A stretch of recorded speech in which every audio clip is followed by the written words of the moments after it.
Good morning, beautiful people. As you can see, things are a little bit different today. Um, Felt like it might be appropriate to do this one in a little bit more spooky context. And hope you don't mind the dramatization. That was for my amusement and hopefully yours as well. And if you've never seen Poltergeist, then I guess you've got some homework to do. But on Tuesday, it actually happened. Well, sort of. I was sleeping soundly, doing great. Had my cute little Yorkie cuddled up next to me. And then the goddamn TV turned itself on at 2:18 in the morning.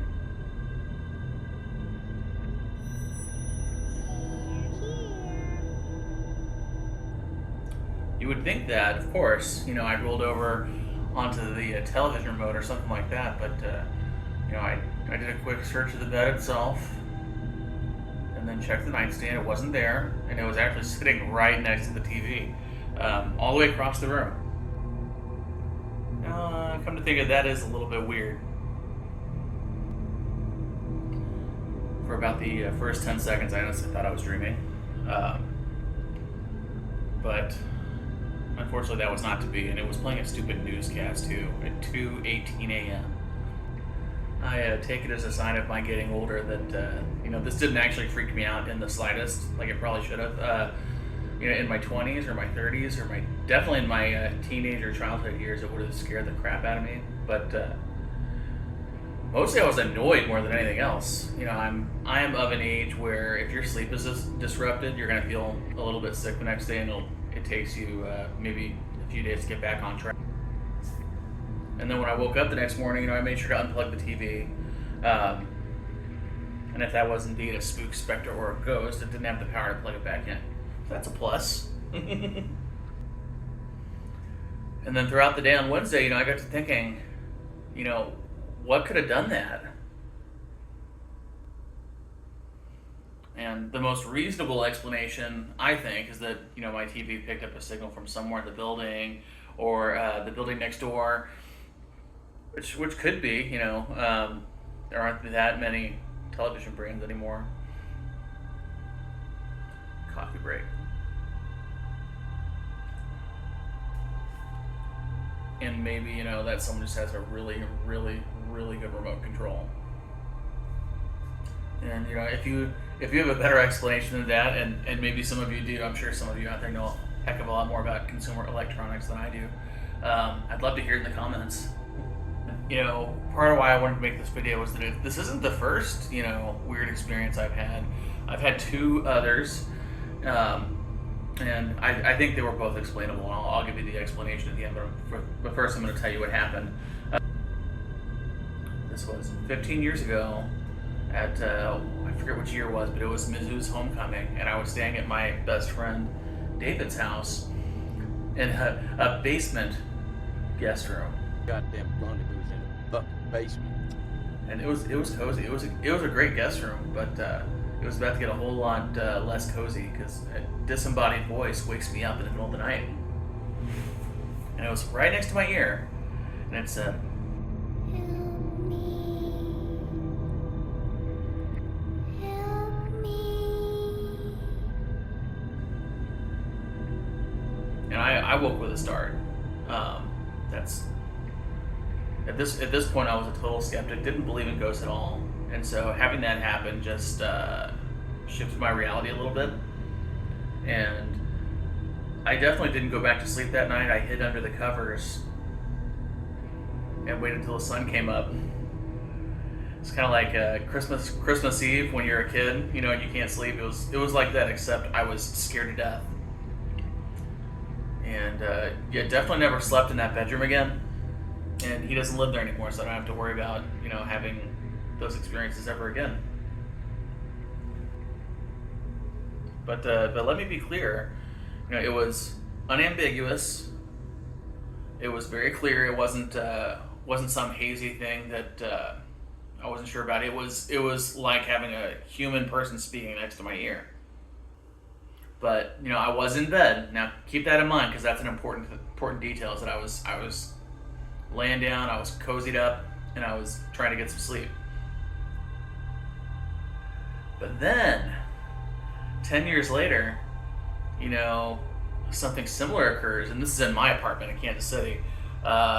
Again, another basement apartment. You know, I lived in one of these older buildings that was built in the 1920s, and it had a basement apartment, and then it had two apartments, one on the first floor, one on the second floor, connected by a staircase.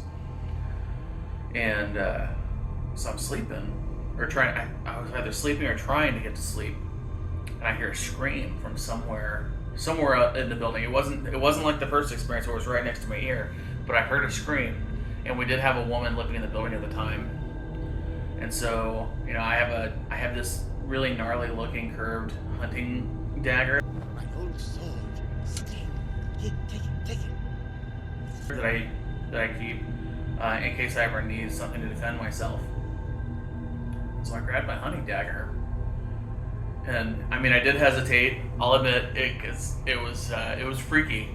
It was freaky, but you know, it got into my head that if this person is, you know, if something's happening to this person, I don't want to just let it happen. And so, you know, I grabbed my hunting dagger and I opened my door, and the lights are off in the hallway, which wasn't ideal. So I snuck over to the light switch and flipped on the lights, and I'm slowly trying to creep up the steps like a ninja. And I come to the door to the first floor apartment, and I just stand there for about 1 or 2 minutes just listening. And nothing. That's right. I guess I'm kind of happy about that, but yeah, absolutely nothing. Didn't hear anything. So I sneak up to the second floor apartment, and there's a gay man who lives on the second floor, and so it doesn't make sense that there'd be a woman there, but you know, you just never know what's going on. And so you know, I sneak up to the second floor. Again, you know, I wait a couple of minutes, just standing still. You know, I'm sure whatever time of night it is at that point, it'd be weird for me to be creeping around with a hunting knife. But again, you know, you don't want to let something happen to someone if you can do anything about it. And no sound. Nothing there either. And so, you know, I creep down the steps, and I step outside, take a look around, walk around to the back of the building, and take a look around. And as it turns out, nothing. No sound, no other screams, nothing weird, there's nothing to suggest that anything out of the ordinary had occurred. And I didn't sleep again that night, as you might suspect.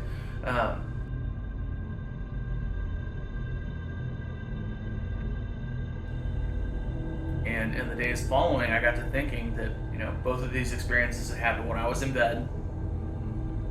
Both of them had happened, you know, in a semi-conscious state. And so, for my part, you know, I came to the realization that these were likely, you know, originated in my subconscious. Something to do with, maybe I was too close to dreaming, but not fully asleep. And, you know, there's a lot of writing on that, on dreamlike states and semi-consciousness and that sort of stuff. But to me, that makes sense, since the circumstances were so similar. And despite all the Halloween accoutrement, you know, I guess that, for me, that at least that's case closed. But I love ghost stories. I love reading them. I love talking about them. And so I'm hoping that if you're watching this, that you maybe have had a weird experience or two that you'd like to drop in the comments, or you know, maybe you'd like to say something about mine. I haven't had anything I couldn't explain other than those three experiences. At least, you know, the first one, and the second, until it happened a second time. Definitely prefer, you know, dreaming this stuff up rather than maybe inadvertently happening into a crime scene. But that's all for this video. Thank you for watching.